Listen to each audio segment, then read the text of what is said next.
नजर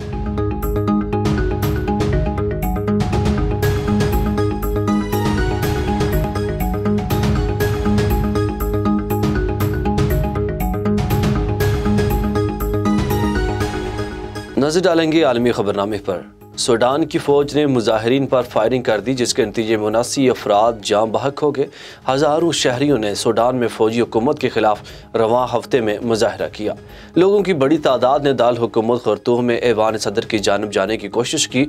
फौजी एहलकारों ने मुजाहिरीन को मुंतशिर करने के लिए शेलिंग और बराह रास्त फायरिंग कर दी। हलाकतों की तादाद 79 हो गई।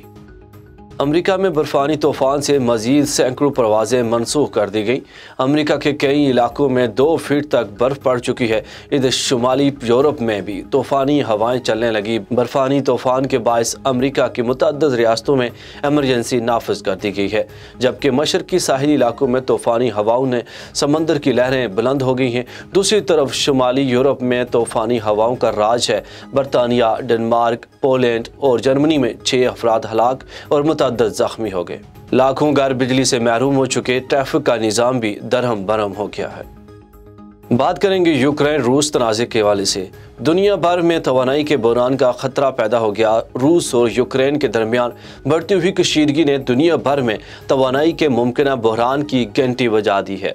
गैर मुल्की खबर रसां इदारे के मुताबिक दोनों ममालिक के दरमियान बढ़ती कशीदगी के बायस आलमी मार्केट में फ्यूल की कीमतें बढ़ना शुरू हो गई हैं।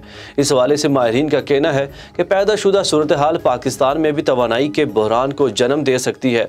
दूसरी जानब वजारत तवानाई के तर्जुमान मुजम्मल असलम का कहना है कि रूस और यूक्रेन कशीदगी बढ़ने की सूरत में भी LNG के लंबी मुद्दत के माहिदों के तहत पाकिस्तान की सप्लाई मुतासर नहीं होगी।